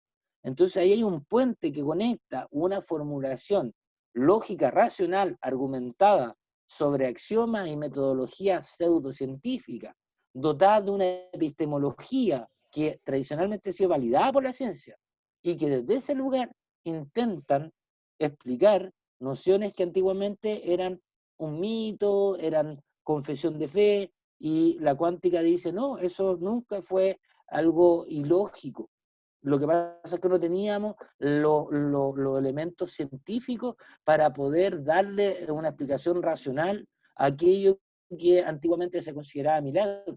Pero la cuántica hoy día plantea cosas que están al unísono con lo que siempre se ha aceptado desde una perspectiva más espiritual de lo que es la realidad invisible del universo y del ser humano.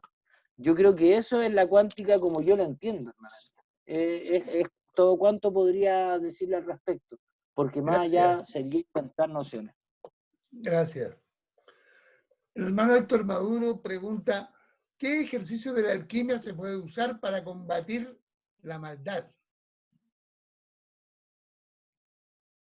Bueno, yo creo que en el primer grado, nosotros, a ver, mira, el concepto de la maldad, los que estudiamos el simbolismo masónico sabemos que tenemos un piso mosaico, y el piso mosaico nos habla de la diversidad de opiniones del género humano respecto de la realidad. Por tanto, los que están en cuadro negro, los que están en cuadro blanco, son como los que piensan de una manera y los que piensan de otra, ¿ya? Pero si tú te das cuenta, yo tengo un cuadrado negro y un cuadrado blanco, entonces entre nosotros dos puede haber un concepto distinto de lo que es maldad. Pero si vamos al lado, vamos a tener otros puntos de vista que van a estar en desacuerdo con nuestros puntos de vista, y así se va dando el fenómeno de la subjetividad humana, ¿cierto? Entonces, partir con una operación de alquimia para erradicar la maldad, primero definamos qué vamos a entender por maldad. Yo creo que la única maldad de la que podemos nosotros pretender transmutar en nuestra maldad, porque es un trabajo interno, visita interior terre, o sea, estamos hablando visita tu tierra, porque si no estaríamos cayendo en esto que algunos hermanos han de alguna manera observado, que es como el ateísmo más religioso, dogmático, confesional. La masonería no tiene ese propósito. La masonería cree en una construcción de un templo universal, pero por la unión consensuada de los seres humanos que se apuestan, que se abocan, que se ofrendan a esa labor de generar una nueva realidad que dé cobijo a la humanidad que habita la Tierra. Y eso es un... Por tanto, si vamos a hablar de operaciones que transmuten la maldad, primero pongámonos de acuerdo en que la única transmutación de maldad que podría haber es aquella que puede haber, va a depender del concepto que yo tenga de maldad. O sea, yo puedo trabajar con mi maldad si es que entiendo que hay maldad en mí. Y la verdad es que yo en lo personal no creo que el ser humano sea alguien malo. Yo creo, siguiendo cierta línea filosófica, en que el ser humano es por esencia bueno. Sin embargo, lo que tiene el ser humano es ignorancia. Y esa ignorancia permite actuar de una manera irreflexiva, provocando dolor. Gracias. El hermano Javier Zapata Glisser pregunta, ¿cuál es la relación de los conceptos K, el Ba y el Ebe egipcios con la cábala hebrea? Si es así, ¿dónde quedarían los otros componentes del espíritu humano, Aj, Ren y Cheut? Juan Eduardo, por favor te pido, mira, yo tuve un problema con el Zoom, me salí y volví a entrar. Si me repites la pregunta. Ningún problema. El hermano Javier Zapata Glisser pregunta, ¿cuál es la relación de los conceptos K, el Ba y el Ebe egipcios con la cábala hebrea? Si es así, ¿dónde quedarían los otros componentes del espíritu humano, Aj, Ren y Cheut? A ver, nosotros no hemos llegado todavía a esa lámina que explica la parte más sutil del componente, ¿cierto?, de los vehículos según la nomenclatura egipcia, ¿cierto? tenemos efectivamente, ¿cierto? Que hay un elemento que es el Ba, que es lo bello y lo sublime, el Chu, ¿cierto? Y el Ku. También está el Sejem. Son elementos que están en el área de la mónada, ¿ya? El hermano Javier Zapata conoce mejor que yo la nomenclatura del alma en la lectura cabalista, que la divide en 5 niveles. Yo diría, hermano, que de esos 5 niveles, al menos los 2 más elevados, podrían ser comparables con estos elementos sutiles que están en torno al elemento trinitario que compone la mónada o oro filosofal. Pero la verdad, hermano, es que creo que estamos en una exposición que nos llega a tal nivel de complejidad como para poder contestar íntegramente esa pregunta, y tampoco yo estoy preparado para hacer la relación exacta de los elementos cabalistas con estos elementos herméticos, porque eso requeriría un análisis más complejo que para ahora no estoy preparado. Y si me perdona, te lo puedo quedar debiendo y lo preparo para la próxima exposición. Bien. Que además va a estar dentro del tema a tratar en la próxima conferencia. Bien. Ronald Ramos dice, venerable hermano, ¿existe algún tratado o estudio esotérico del que usted tenga conocimiento que se fundamente en la visión de nuestros pueblos indígenas con estos temas relacionados con la alquimia o con la búsqueda del hombre de esa dimensión espiritual que de forma innata nos inquieta?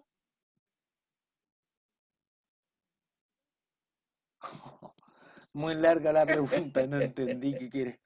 No entendí la pregunta, Voy de hermano. nuevo. Muy larga, no, ¿Está bien? perdóname. Voy Por de nuevo. favor. ¿Existe algún tratado o estudio esotérico del que usted tenga conocimiento que se fundamente en la visión de nuestros pueblos indígenas con estos temas relacionados con la alquimia o con la búsqueda del hombre de esa dimensión espiritual que de forma innata nos inquieta? Mira, qué interesante. A ver, de nuestros pueblos indígenas. Mira, yo sé que existe, pero la verdad es que he leído muy poco al respecto. Sé que hay hay un libro que no debe ser de más de 5 años de antigüedad, que habla de la magia mapuche, de la cosmovisión y magia mapuche. Sí, hay un texto. También me consta por documentos más bien de internet, que hay unas correspondencias súper interesantes dentro de la cosmovisión cabalista y alquímica. Yo mismo escribí alguna vez un trazado simbólico sobre las profecías mayas. Es más, te puedo hacer como dar un pequeño tip. Hay un elemento en la cábala que se llama la sefirá invisible, que es la sefirá de la At, que es un elemento súper importante dentro de la astrología esotérica que se estudia en los grados capitulares más avanzados. Sí, hay importantes correspondencias con la cosmovisión indígena desde la astrología clásica, alquímica y cabalista, textos que desarrollen esa línea. La verdad es que conozco muy poco, sé que quien exploró harto en el tema, pero no puedo recomendarlo porque no sé qué tan serio sea, es Miguel Serrano, el defensor de la doctrina, ¿cierto?, del hitlerismo esotérico, ¿ya? Creo que por ahí puedes encontrar alguna referencia al paganismo donde también se incluyen la cultura latinoamericana indígena, pero no tengo más títulos específicos sobre el tema. Muchas gracias. La hermana Polina Enríquez pregunta, ¿cómo se relacionan las diferentes etapas de la transmutación alquímica con la astrología? Bueno, sin duda, mira, hay varios, como en todas las disciplinas, hay varias formas de astrología. Está la astrología precesional, está la astrología cabalista. Yo conozco un poco de astrología cabalista a través de los autores Kabalev y el Rabbi Berg. ¿Ya? Y en el Rabbi Berg se habla de que, bueno, tú sabes que tenemos que los signos zodiacales se relacionan con los elementos. Entonces los podemos ver asociados con ese patrón arquetípico en dos sentidos distintos.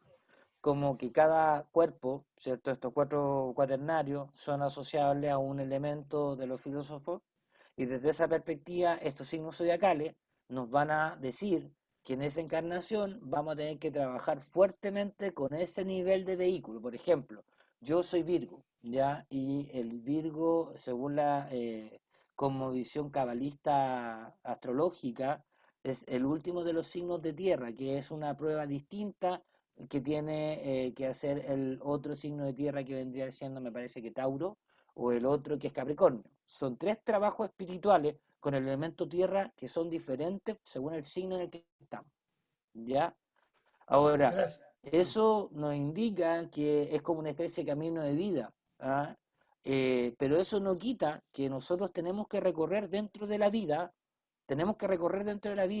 los 4 elementos, y puede ser que algunas de las pruebas de cada signo zodiacal sean más cercanas a la experiencia que vamos a tener que hacer nosotros con nuestro elemento correspondiente, con el elemento agua, con el elemento fuego, ¿cierto? Vamos a tener que trabajar con algunos de esos signos como trabajo alquímico dentro de nuestra evolución espiritual en esta encarnación. Eso yo creo que te lo puede resolver mejor la propia carta astral sobre la encarnación que tú estás viviendo en este momento. Pero sí hay un patrón de correspondencia, sin duda que sí. Bien. Marcelo Fuentes, de la logia Jet 2, pregunta. Se habló de vasija, cánope o ánfora. Los egipcios separaban los órganos y los trasvasijaban en los vasos cánopos, excepto el corazón. Dicho esto, ¿es entonces el corazón el que lleva esa energía espiritual que nos guía en la mente hacia una nueva reencarnación? A ver, lo que pasa es que el corazón tiene que ser entendido en 2 conceptos distintos. El corazón como órgano físico cumple una función, ¿cierto?, que todos conocemos. El centro energético, que se conoce como chakra cardíaco, es otra cosa, ¿cierto? Y el elemento mental que está arraigado o asociado en ese centro magnético o chakra cardíaco sería lo que se conoce como el kamamanas o mente de deseo, ¿ya? Pero lo que puedo contestar sin caer en una especie así como de respuesta arbitraria o desinformada, es que la mona se reviste de vehículos, ¿cierto? Y el elemento mental o intelectivo viene a ser como el ánfora psíquica en el cual se reviste primero la mónada, y luego de ese ánfora viene un cuerpo que es el emocional, y luego el magnético, y luego el físico. Entonces, claro, si yo voy pelando la cebolla, efectivamente el elemento intelectivo, el elemento mercurial, es el ánfora en el que está depositado directamente la mónada ternaria, porque son 3 niveles de actividad espiritual distintos dentro de la mónada, y se reviste de un aparato psíquico que es asociado al órgano corazón, pero en términos simbólicos. Por eso hay un patrón con el símbolo de la vasija, que está tratado en la Kabbalah también, y que la vasija es la sede de los deseos, y el cánope, que es este vaso donde se depositan los órganos, pero son lenguaje simbólico, no es literal. Pero sí hay una relación de asociación simbólica, claro que sí. Gracias, querido hermano. Llegamos a la última pregunta de Yari Taina Rodríguez Benítez. Sobre los conceptos del Ka y Ba egipcios. Sería interesante hacer la correlación con conceptos de Gross, Bonange, Fibonacci, del vudú italiano, del vudú haitiano, como posible continuidad de estos conceptos. Eso. Yo creo que eso no es una pregunta, creo que es una propuesta, y sin duda Puede ser. Sin duda que es interesante. De hecho, pensemos que hoy día aquí en Chile, producto del fenómeno migratorio, se está produciendo formación de logias masónicas principalmente integradas por haitianos. Creo que es una oportunidad de exploración interesante, pero también tenemos que ver que hay que tener un nivel de epistemología sobre estos estudios para no caer en confusiones, porque dentro de la masonería a veces pasa que se incrustan creencias, ¿cierto?, que vienen más del lado del folclore y que no están avalados por las ciencias tradicionales, que tienen una epistemología que es bastante rígida. La alquimia no es lo mismo, ¿cierto?, que la santería. Pueden tener algún parentesco, pero son líneas de estudio distintas. Entonces hay que tener ahí una seriedad epistemológica para que no caigamos en dar palco a supersticiones que pueden llevarnos a la ignorancia espiritual. Bien. Es mi Esas han opinión sido personal. esas han sido todas las preguntas. Muchas gracias, venerable hermano Josué Albert Ormazábal y Morales. Venerables hermanas y hermanos, con esto terminamos hoy día. Muchas gracias y los esperamos. Muchas gracias. Muchísimas gracias, querido hermano. Muchas gracias, hermano. Gracias. Muchas gracias. Gracias. Buenas noches.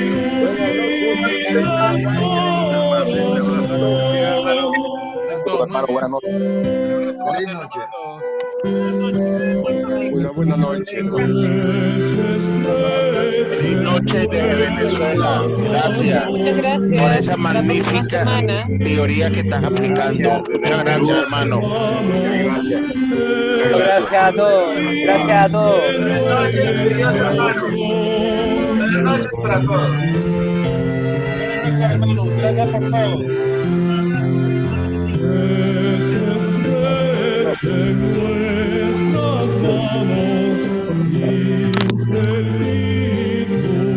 Muchas gracias. Gracias, hermano.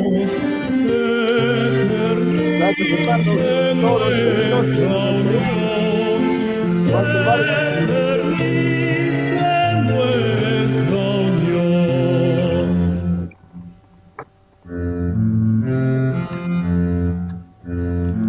Ahora,